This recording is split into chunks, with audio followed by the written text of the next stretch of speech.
आप लोगों के सामने आए, मैं ज़्यादा वक्त नहीं लूँगा। 3 पॉइंट में इनके साथ जोड़ना चाहूँगा। पहले पॉइंट ये है कि हमारा देश एक डेमोक्रेसी है और पिछले 10 साल में हम जो देख रहे हैं, डेमोक्रेसी का जो सिस्टम चलाने वाला इंस्टीट्यूशन है, हर एक इंस्टीट्यूशन को डिग्रेड करने के लिए, इन्फिल्ट्रेट करने के लिए, नाकाम करने के लिए कोशिश है। अगर एग्जीक्यूटिव के तौर पे ईडी, एनफोर्समेंट डायरेक्टरेट या अदर एजेंसीज को मिसयूज कर रहे हैं, लेजिस्लेचर का आप देख रहे हो किस तरीके से कानून पास हो रहे हैं, किस तरीके से एमपीओ को सस्पेंड कर रहे हैं। सस्पेंड होने के बाद कुछ मिनटों में इतने बड़े लॉज पास हो रहे हैं। इससे ज्यादा इंपॉर्टेंट है आपका जुडिशरी का हालत देख लीजिएगा। 4 सुप्रीम कोर्ट जजेस 7 साल पहले, 6 साल पहले आप लोगों को संबोधित किया था। It was a historical event. उन्होंने ये बताया था कि देखो देश गलत रास्ते पे जा रहा है, और उसमें से एक जज खुद चीफ जस्टिस बन गया। उन्होंने क्या किया तो ये भी आपने देखा। इंस्टीट्यूशन जो डेमोक्रेसी का 4 पिलर बोलते हैं, तीनों डायरेक्टली, और 14 प्रेस, हमसे ज्यादा आप जानते हैं आज के देश में प्रेस कैसे रिपोर्टिंग कर रहे हैं। इसके डायरेक्शन कहां जा रहा है, ये सेकंड पॉइंट है। अगर देश का सारे इंस्टीट्यूशन जो डेमोक्रेटिक स्ट्रक्चर का इंस्टीट्यूशंस को इन्फिल्ट्रेट कर रहे हो, देश कहां जाएगा? इट्स एन इरिवर्सिबल टर्न हमारा जो भारत है।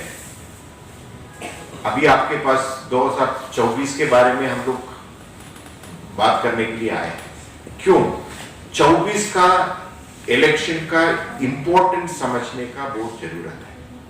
हमारे ये सारे पार्टियों से, सारे जनता से जो 30% लोग वोट करने नहीं जा रहे, उन लोगों से भी ये रिक्वेस्ट है, 2024 का जो इलेक्शन है, हमारा देश का भविष्य हजारों साल के लिए डिसाइड करने वाला है। 2000 साल पहले या उससे पहले भी जो वर्ण व्यवस्था का कीड़ा, जो दीमक हमारे देश में जो बोया है, उसको रिवर्स करने के लिए हमें हजारों साल लग गया। फॉरेन रूलर्स हमारे ऊपर राज करें, तब जाके हमें एक कॉन्स्टिट्यूशन मिले। वो कॉन्स्टिट्यूशन पूरा 100 साल भी हम नहीं चला पा रहे, उससे पहले उसका दिक्कत मिलना है। अगर कॉन्स्टिट्यूशन नहीं है, डेमोक्रेसी हमारे देश में नहीं है, जो समानता का संस्कृति कॉन्स्टिट्यूशन से लाने के लिए कोशिश कर रहे हैं, उसी पे डायरेक्ट है। अगर 2024 में हमारा देश को नहीं बचा पाया तो कितने हजारों साल लगे या 100 साल लगे हमें नहीं पता। मगर एक जो गिरावट सोसाइटी में आ रहे हैं, उसको रोकना जरूरी है। इसलिए हमारा रिक्वेस्ट हर पॉलिटिकल पार्टी से, हर लीडर से ये है कि 2024 का इंपॉर्टेंस जानिए और रेस्पॉन्सिबिलिटी के साथ डिसीजन ले लीजिए। और खासकर 4 व्यक्तियों से, 4 लीडरों से हमारा नाम ऑलरेडी ले चुका है। मैं दोबारा कहूंगा, मुलायम सिंह जी ने वो 4 नाम दिए थे। इंपॉर्टेंस, ये 4 लीडर्स के हाथ में आज हमारा देश का भविष्य है। आने वाला पीढ़ियों इनका चारों का नाम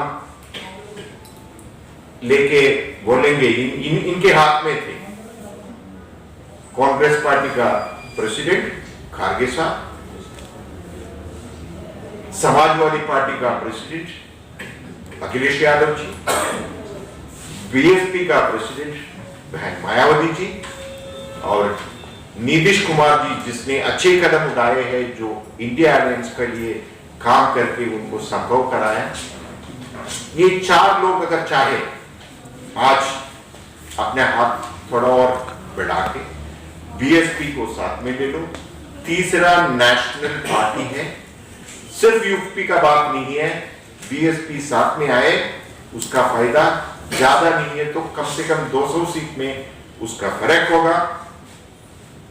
इस सरकार को वापस आने के लिए मौका बिल्कुल नहीं है। हम ये भी सोच रहे हैं बीएसपी इंडिया अलायंस के साथ नहीं आया तो इंडिया अलायंस जो काम करने के लिए कोशिश कर रहे हैं वो भी संभावना बहुत ना की बराबर है। हमें ये बोलने में कोई दिक्कत नहीं और हमारा एक ही रिक्वेस्ट है कि चारों लीडरों को अपना हाथ में आज है, आपस में बैठिए, बात करके कुछ, कोई किसी का खत छोटा नहीं होता। जब देश बचाने का, देश का जनता को बचाने का, अगले पीढ़ी को बचाने का वक्त आ है, सबको एक दूसरे को सामने झुकना होगा, देश के हित में काम करना होगा। हमारे ये रिक्वेस्ट है आप लोगों के साथ, आप लोगों के जरिए ये हम उनके पास तक पहुंचाना चाहते हैं।